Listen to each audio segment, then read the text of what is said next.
ये पालापुर का कितनी है? 54।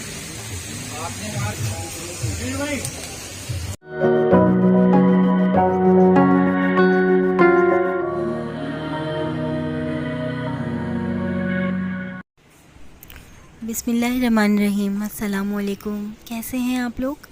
उम्मीद है आप सब लोग ठीक होंगे, खैरियत से होंगे। आप लोगों की मोहब्बतों का बहुत बहुत शुक्रिया। आप लोगों की मोहब्बत और ताउन जो है वो आहिस्ता आहिस्ता मुझे ज़िंदगी की तरफ लेकर आ रहा है। ज़ैनब की यादें तो अपनी जगह हैं, लेकिन आप लोगों की मोहब्बत और सपोर्ट जो है वो मुझे वापस ज़िंदगी की तरफ लेकर आ रही है। अच्छा जी, यहाँ पर एनी ने जो मुझे मशीन दी थी ना, अपनी वॉशिंग मशीन, तो सोचा आज इसका इफ्तिताही कर लेते हैं। इसमें कुछ ड्रेसेस वगैरह, कुछ बेडशीट वगैरह धो लेते हैं, क्योंकि सुखाने में बहुत परेशानी होती है कपड़ों को। काफ़ी दिन में जाकर कपड़े जो हैं वो सूखते हैं। तो बस यही है कि आज मैंने सोचा कि ये मशीन जो है लगा लेते हैं और धो के देखते हैं इसमें। वैसे तो शुरू से हमारे घर में इसी तरह की मशीन में कपड़े धोए जाते हैं, लेकिन शादी के बाद जो सिंगल मशीन मैंने यूज़ की तो फिर इसकी आदत ही नहीं रही। और इसके बाद जो है फिर थोड़ा मैंने सोचा कि कुछ आज कुकिंग भी ऐसी कर लूँ कि शाम तक खाना बन जाए, साथ साथ घर के काम भी देखने होते हैं। और इस वक्त बच्चों की छुट्टियाँ भी हैं और बकरीद का मौसम है, जानवर भी आ रहे हैं। तो बच्चों की यही ख्वाहिश होती है इन लोगों की कि हम लोग जो है नीचे जाके जानवर वगैरह देखें या अम्मा अब्बा के साथ कहीं जाएं। तो अगर दिन का आगाज़ ही सही हो जाए, सुबह से ही कामों की रूटीन सही लेकर चलें हम लोग, तो फिर वक्त बहुत अच्छा गुज़रता है और सारे काम बहुत बआसानी हो जाते हैं। और उन लोगों का भी मैं बहुत शुक्रिया अदा करती हूँ कि भाई जो मुझे इतने बैड कमेंट्स कर रहे हैं। सब लोग अपना अपने तरीक़े से अपना हक़ अदा कर रहे हैं, अपना फ़र्ज़ अदा कर रहे हैं। खैर, मुझे उन लोगों की कोई फ़िक्र नहीं है जो मुझे बैड कमेंट्स कर रहे हैं, क्योंकि लाखों मोहब्बत करने वाले ज़ैनब के हैं और उन लोगों की मोहब्बत ही मेरे लिए बहुत है। सच्ची मोहब्बत है, सपोर्ट है, उन लोगों का सच्चा प्यार है। अच्छा, मैंने यहाँ पे वरीशा आयशा को दोपहर में ये चावल दे दिए थे, बिरयानी बनी थी, पुलाव था, क्योंकि मैं नहीं खाती दोपहर में खाना। मैं सिर्फ़ चाय पीती हूँ या कभी दिल चाहता है तो कुछ खा भी लेती हूँ। तो बच्चों को खाना दे दिया और बस ये लोग भी बहुत इंसिस्ट करते हैं मम्मा कुछ खा लें हमारे साथ। कभी खा लेती हूँ, कभी नहीं भी खाती। अभी थोड़ी देर के बाद जो है वो मैट के आने का टाइम हो जाएगा, तो कपड़ों से निमटने के बाद ये है कि फिर घर की सफाई भी होनी है। उसके बाद शाम के लिए मुझे कुछ कुकिंग भी करनी है। अच्छा, चाय के बगैर तो मेरा गुजारा ही नहीं होता जब तक शाम की चाय ना मिले। तो शाम की कह रही हूँ, नाश्ते के बाद मैं चाय के 2 कप ज़रूर पीती हूँ, ताकि जो है माइंड जो है फ़्रेश हो जाए। और ये छोटी जो मशीन है वो एनी तक ट्रांसफ़र करनी है। शुक्र है अल्लाह ताला का कि अभी तूफ़ान का जो बताया जा रहा था वो सब कुछ ऐसा नहीं हुआ। इतनी सारी दुआएं हैं, तो अल्लाह ताला ने करम किया है। जब तक अल्लाह ताला का रहम व करम है, जब तक तो हम उसके साए में, उसकी रहमत के साए में हैं। और अल्लाह बहुत गफ़ूर रहीम है, हमारे गुनाहों से पर्दा पोशी करता है वो, और हमें लोगों की नज़रों में मुअज़्ज़ज़ और मोतबर बना के रखता है। शुक्र है उस रब का एहसान है। अच्छा, मैं ये सोच रही थी कि आप लोगों के साथ जो है मैं एक मुझे बात शेयर करनी थी। मुझे आप लोगों से ये कहना था कि मैं ज़ैनब की जो क़ब्र है वहाँ पर जाऊँ या ना जाऊँ। तो मुझे प्लीज़ कमेंट्स करके आप लोग बताइएगा, क्योंकि फिर बहुत सारे फतवे जारी हो जाते हैं कि आप लोग ना जाएं या जाएं। अच्छा, ये कहा जाता है कि अगर हम वहाँ जाएं तो बापर्दा होकर जाएं, और वहाँ पर किसी किस्म का कोई जो है, जो लोग बैन करते हैं, रोना पीटना करते हैं, वो नहीं किया जाए। तो अभी तक मैं ज़ैनब की क़ब्र पर नहीं गई हूँ और मेरा दिल बहुत बेचैन है। काम तो कर रही हूँ क्योंकि ये सब करना है, ज़िंदगी का हिस्सा है, लेकिन ज़ैनब की याद जो है इतनी जल्दी भुलाना मेरे लिए पॉसिबल नहीं है। और दिल चाह रहा है कि उसकी क़ब्र पर जाऊँ और वहाँ बैठ के ढेरों बातें करूँ, क्योंकि बहुत से मेरे इतने सब्सक्राइबर हैं जो डेली बेसिस पर हैं, ज़ैनब से इतना प्यार करते हैं, इतनी मोहब्बत करते हैं। परसों ही रात मेरे पास यूएसए से कॉल आई थी और वो आंटी बहुत रो रही थी ज़ैनब को याद कर कर, और उन्होंने इतनी अपनायत, इतनी मोहब्बत से ज़ैनब को याद किया कि बस मुझे रश्क आने लगा कि मैं ज़ैनब जैसी बच्ची की माँ हूँ और दुनिया भर में उसको इतना चाहा गया है। उन्होंने इतना कहा कि ऐसा लगा है कि ज़ैनब को जो है वो मेरे घर से ही जैसे किसी की कोई इस दुनिया से चला गया हो। तो उनके इन लफ्ज़ों ने मुझे इतना रुलाया और इतनी उनकी इस मोहब्बत पे मुझे रश्क आया ज़ैनब के लिए कि इस कदर प्यार करते हैं लोग ज़ैनब से कि नहीं भूल पा रहे। अच्छा, यहाँ पे जो है वो मैंने रोटियाँ भी बना ली हैं शाम की, क्योंकि शाम में फिर वही गैस का इशू हो जाता है और बच्चियाँ भी कुरान शरीफ पढ़ रही हैं, साथ साथ ये भी मेरे साथ किचन में यहाँ कभी आ जाती हैं कि काम देखती रहें। जैसा कि मैंने आपको पहले भी बताया था कि कंफर्ट ज़ोन में बच्चों को नहीं रखना चाहिए। अच्छा, आज मैं बना रही हूँ खंडवियाँ और उसके लिए मैंने 1 कप बेसन लिया है और उसमें मैंने 2 कप जो है वो पानी ऐड कर दिया। आज काफ़ी दिनों के बाद ये मैं बना रही हूँ, शायद ही मैंने कभी बनाई हूँ ये। ज़ैनब की ज़िंदगी में तो शायद मुझे मौका ही नहीं मिला और ना ही मैंने कभी बनाई। इतना कोई मुश्किल भी नहीं है, लेकिन बस जो होता था वो खा लिया करते थे। शुक्र है अल्लाह ताला का। इसमें अच्छा मैंने प्याज डाली है चॉप की हुई और इसमें मैंने थोड़ी सी हरी मिर्चें डाली हैं चॉप की हुई, भुना और कुटा ज़ीरा डाला है और 2 से 3 चम्मच जो है इसमें दही के डाल दें। ये बड़ी मज़ेदार सी खंडवियाँ बनती हैं। अच्छा, वरीशा बहुत ज़्यादा एक्साइटेड हो रही थी और ईशा भी कि मम्मा आप ये क्या बना रही हैं, क्योंकि उनको पता ही नहीं कि ये क्या डिश है।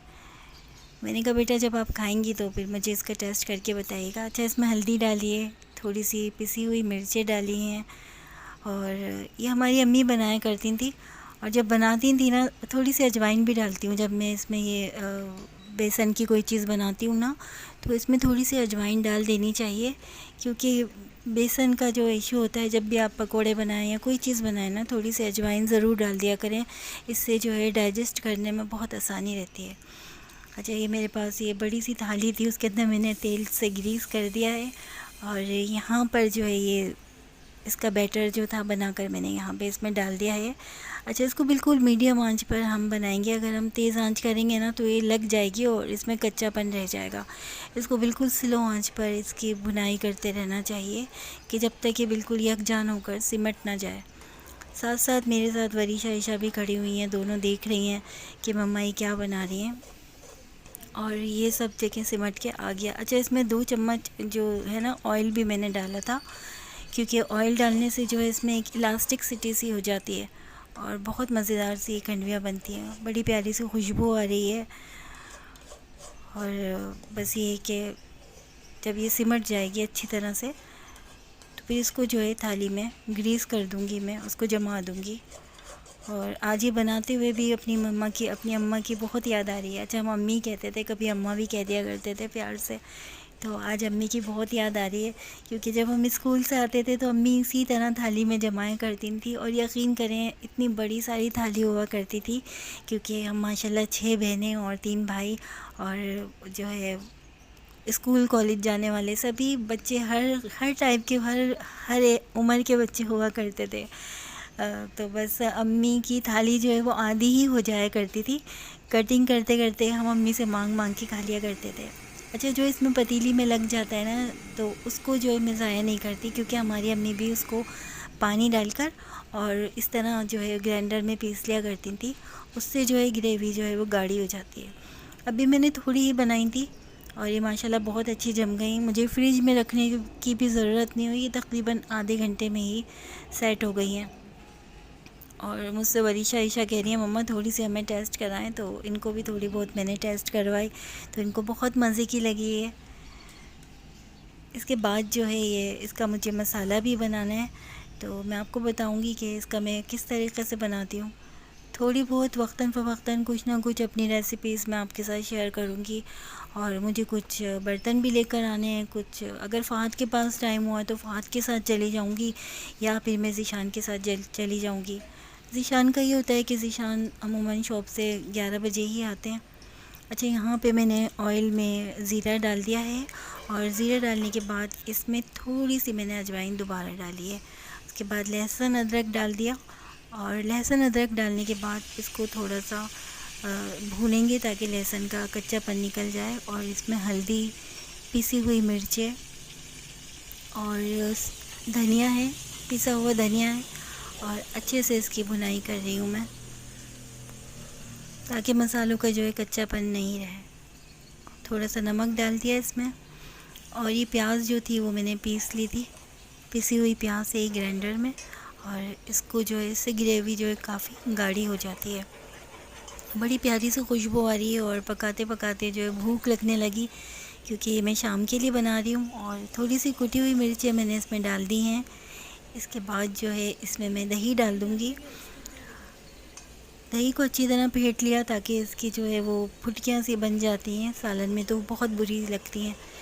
इसमें जो है दही डाल दिया। अच्छा, बाज़ लोग जो है इसमें टमाटर भी डालते हैं, लेकिन मुझे टमाटर डालना अच्छा नहीं लगता, क्योंकि खंडवियों की अमूमन जो रेसिपी होती है वो दही पर ही बनती है। और ये जो मसाला बच गया था, यानी जो मैंने बेसन जो है वो, जिससे मैंने ये खंडवियों का मसाला बनाया था, तो उसमें पतीली में लग जाता है, तो उसको ज़ाया नहीं करा, और इसको पानी डाल के मैंने नरम कर लिया था और ग्राइंडर में पीस लिया था। तो ये भी बड़ी अच्छी टिप है। और इस तरह कभी आप बनाएंगे तो आपकी जो है ग्रेवी जो है काफ़ी गाढ़ी सी हो जाएगी। अच्छा, बाज़ लोग मुझे बताते हैं कि आप इस तरह रोटियां बनाती हैं, हमारे घर में भी बना करती थी। तो बस ऐसा था कि जब ज़ैनब बीबी थी तो ये था कि कभी बाज़ार से रोटियां आ जाया करती थी, कभी हिना, कभी यानी ये लोग मुझे बना के दे दिया करती थी। तो बस ये है कि अब कोशिश यही है कि घर में ही रोटी बनाऊं। अच्छा, ये जो है इसमें मैंने खंडवियाँ जो है डाल दी हैं। अच्छा, आप लोग क्या कहते हैं पता नहीं है, लेकिन हम तो खंडवियाँ ही कहते हैं इसको। और बहुत अच्छी खुशबू आ रही है, लग रहा है कि वाकई बहुत अच्छी सी कोई डिश बन रही है। बस अब ये गाढ़ी हो रही हैं, और इसके अंदर जो है मैं थोड़ी सी कसूरी मेथी भी डालूँगी, क्योंकि कसूरी मेथी की खुशबू जो है बहुत प्यारी आती है। पहले इसके अंदर ऑयल जो है वो आ जाए, क्योंकि गैस जो है वो हल्की भारी हो रही है। गर्मियों में भी यही प्रॉब्लम है गैस की। और इसका ऑयल जो है काफ़ी ऊपर आ गया है, और ये अब तकरीबन तैयार ही है, तैयारी के मरहले में ही है। बहुत अच्छी सी बन गई हैं। अच्छा, इसमें जो है अब थोड़ी सी जो कसूरी मेथी है वो डाल रही हूँ, और इसके बाद जो है इसमें मैं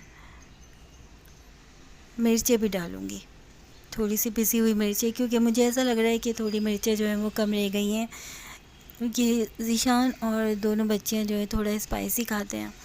मैं तो हर तरह का ही खाना खा लेती हूँ, स्पाइसी हो या फीका हो, बस पेट भरने से ही मतलब होता है।